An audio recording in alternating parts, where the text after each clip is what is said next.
Hello friends, कैसे हैं आप सभी। तो आज जो है बीटीसी डीएलएड फर्स्ट सेमेस्टर का जो है बहुविकल्पी प्रश्न हल करने जा रहे हैं, जो कि आपके एग्ज़ाम के पॉइंट ऑफ व्यू से काफ़ी इंपॉर्टेंट है। ठीक है बच्चों, तो हमने इससे पहले वीडियो में 100 क्वेश्चंस को देखे थे और इस बार फिर जो है 100 ऑब्जेक्टिव क्वेश्चंस को देखने वाले हैं। तो आइए स्टार्ट करते हैं यहाँ पे 101 नंबर से। ठीक है बच्चों, तो कह रहा कि सामाजिक अधिगम सिद्धांत किसने दिया था। तो ये है बेंडूरा ने दिया था। ठीक है ना, पहला ऑप्शन सही होगा।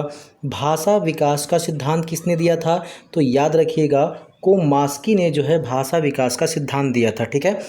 प्रगतिशील शिक्षा के प्रतिपादक कौन थे, तो जॉन ड्यूवी थे। इस बात को आप याद रखिएगा।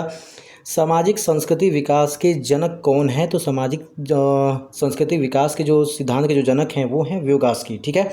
जॉन ड्यूवी द्वारा लैब विद्यालय के उदाहरण हैं प्रगतिशील विद्यालय। याद रखिएगा प्रगतिशील विद्यालय, ये आपका 100 नंबर क्वेश्चन होगा। ठीक है, आइए आगे देखते हैं। अगर हम आगे के क्वेश्चंस की बात करें तो बच्चों याद रखिएगा, थोड़ा सा मैं जूम कर देता हूँ यहाँ पे, क्योंकि मैंने इस तरह से लिया है सीरीज से। देखेंगे थॉसन था लेकस्ट निम्न में से किसके मापन में संबंधित हैं, तो याद रखिएगा ये है आपके अभिवृद्धि के मापन के लिए। ठीक है। बुद्धि का तरल मोजेक मापन किसने दिया था, तो याद रखेंगे कैटेल ने दिया था बच्चों। ठीक है ना। 16 पीएफ का प्रयोग किसके मापन के लिए किया जाता है, तो याद रखेंगे 16 पीएफ का मापन जो है व्यक्तित्व के मापन के लिए किया जाता है। निम्नलिखित में से कौन सा व्योगास्की के सामाजिक संस्कृति सिद्धांत पर आधारित है, यानी कि 109 नंबर का आप मार दिएगा, ये पारस्परिक शिक्षण। ठीक है।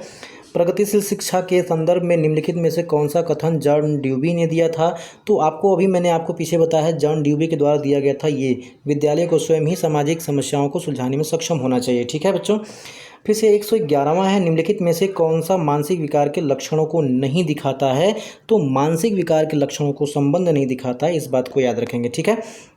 अगला देखते हैं यहाँ पे 112 नंबर क्या दे रहा है। कह रहा है कि शारीरिक गति बुद्धि रखने वाले बच्चों की अंतिम तथा निम्न में से कौन सी हो सकती है, तो 112वां का बेटा आप याद रखेंगे शल्य चिकित्सा। ठीक है। कह रहा है कि श्रवण बाधित बालकों को पढ़ाने के लिए निम्नलिखित में से किसका यूज़ किया जाता है, तो जो सुनने के लिए नहीं होते उनको सांकेतिक भाषा का यूज़ करते हैं। सृजनात्मकता मुख्य रूप से संबंधित है, जो सृजनात्मकता है बेटा वो है अपसारी चिंतन से संबंधित है, ऑप्शन नंबर डी।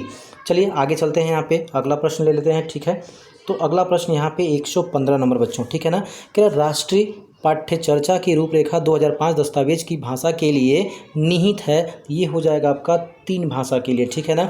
समाजीकरण वह प्रक्रिया है जिसमें बच्चे और वयस्क सीखते हैं। किससे सीखते हैं, तो ये सभी हो जाएंगे, सभी से सीखते हैं। बुद्धि लब्धि मापन के जन्मदाता हैं, आप याद रखेंगे ये हैं टर्मैन। ठीक है बच्चों, टर्मैन जो है बुद्धि लब्धि मापन के जन्मदाता हैं। जड़ बुद्धि वाले जो बालक होते हैं उनका 71 से कम होता है बुद्धि लब्धि। और कह रहा है कि यदि किसी बच्चे की मानसिक आयु 5 वर्ष तथा वास्तविक आयु 4 वर्ष है, तो उसका बुद्धि लब्धि क्या होगा, तो मानसिक आयु में से याद रखिएगा हमेशा मानसिक आयु बटा में वास्तविक आयु होता है बच्चों। ठीक है ना। और गुणे क्या होगा, यहाँ पे 100 होता है, तो कटा देंगे बच्चों, तो यहाँ पे हो जाएगा 25 और 25 25 125। याद रखिएगा ये 125 हो जाएगा, यानी ऑप्शन नंबर जो है आपका असही होने वाला है। ठीक है बच्चों, आगे चलते हैं। कह रहा है कि आपकी कक्षा में कुछ छात्र मेधावी हैं, आप उनमें से किस प्रकार पढ़ाएंगे, आप उन्हें किस प्रकार पढ़ाएंगे, 120वां क्वेश्चन। ठीक है बाबू, तो ये है कक्षा के साथ पढ़ाएंगे। ठीक है।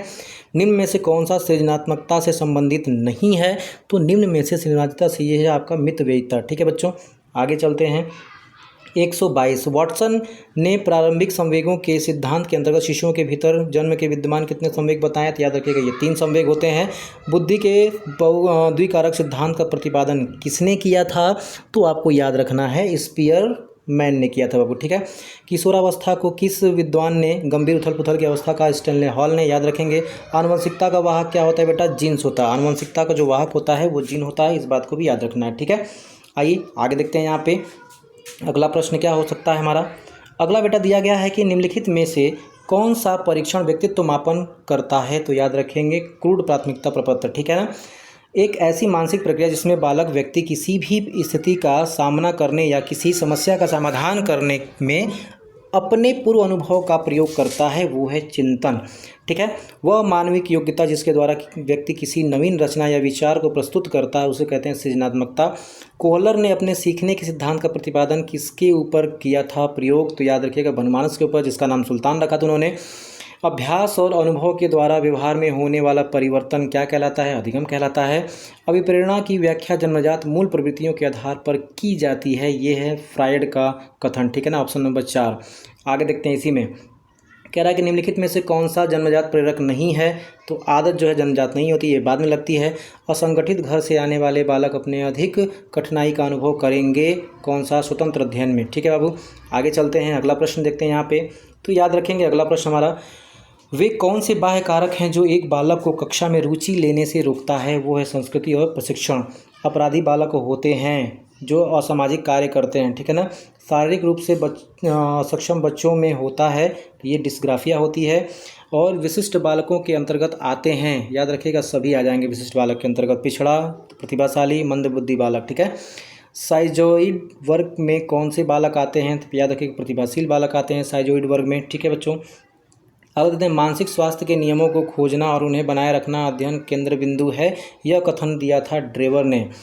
किस प्रकार के बच्चों की शिक्षा के लिए सांकेतिक भाषा का प्रयोग किया जाता है? तो याद रखेंगे श्रवण दोष के लिए। बालक के कोषों में पेशियों के समय के साथ साथ होने वाला परिवर्तन जिसके कारण वह एक निश्चित समय पर कोई कार्य कर सकता है, क्या कहलाता है? परिपक्वता, याद रखेंगे। आगे चलते हैं बच्चों, यहाँ पे अगला प्रश्न क्या कह रहा है, जरा ध्यान से देखना है, बहुत ही मज़ेदार प्रश्न होने वाला है यहाँ पे। कह रहा है थॉर्नडाइक ने अपने सीखने के सिद्धांत के अंतर्गत कितने नियमों की चर्चा की थी? याद रखेंगे जो थॉर्नडाइक का जो नियम था बेटा, ये आपका बार बार एग्जाम में पूछा गया है, इसलिए आपको याद रखना है चीज़ों के बारे में। ये हो जाएगा 3, ठीक है।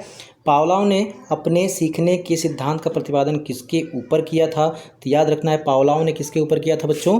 तो ये है आपका कुत्ता, क्योंकि बिल्ली इसमें आपका आंसर वनमानुष दिया था जो कि कोलर का था, तो थोड़ा सा आपको सुधार लीजिएगा, कुत्ता हो जाएगा, ठीक है। इसमें थॉर्नडाइक ने अपने सीखने के सिद्धांत का प्रतिपादन किसके ऊपर किया था? तो याद रखेंगे बिल्ली के ऊपर किया था।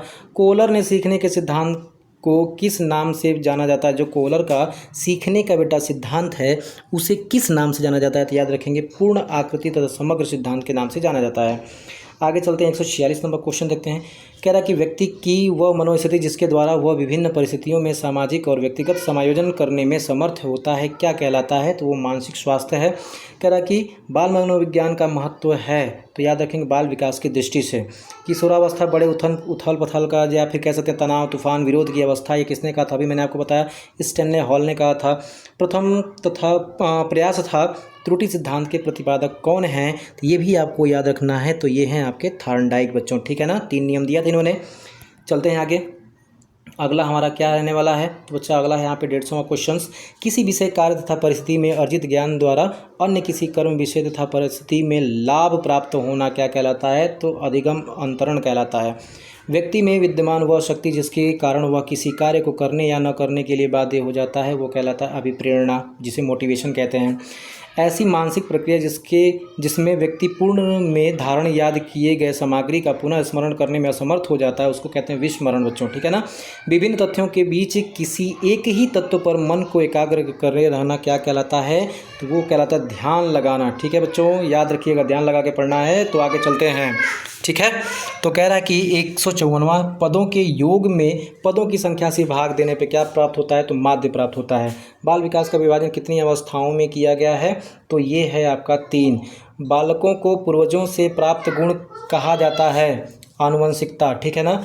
बुद्धि के समूह कारक सिद्धांत का प्रतिपादन किसने किया था? तो थर्स्टन ने किया था, ठीक है ना। व्यक्ति का संपूर्ण व्यवहार प्रतिमान जो उसकी समस्त विशेषताओं को व्यक्त करता है क्या कहलाता है? तो व्यक्तित्व कहलाता है, ठीक है। आगे आते हैं, देखते हैं अगला क्वेश्चन। यहाँ पे कह रहा है कि थोड़ा सा मैं इसको बड़ा कर देता हूँ। कह रहा है कि टीएटी परीक्षण का निर्माण किसने किया था? तो आपको याद रखना है मरे मॉर्गन ने, ठीक है ना। सीएटी परीक्षण, यहाँ देखिए ऊपर टीएटी था, नीचे सीएटी परीक्षण किस आयु के बच्चों के लिए किया जाता है? तो 3 से 11 वर्ष की आयु के लिए। संवेग का प्रकार नहीं है, क्रोध, भय, प्रेम तो है, लेकिन ध्यान संवेग का प्रकार नहीं है। प्रतिभाशाली बालक जो होता है उसका बुद्धि लब्धि 140 अधिक होता है। फिर कह रहा है कि बालक के संज्ञानात्मक विकास के अंतर्गत जीन पियाजे ने कितनी प्रक्रियाओं का वर्णन किया था? तो आपको याद रखना है 4 प्रक्रियाओं का वर्णन किया था। आगे चलते हैं, यहाँ पे केंद्रीय प्रवृत्ति का माप नहीं है, तो ये है आपका प्रसार, बाकी ये तीनों है, बस प्रसार नहीं है, ठीक है ना।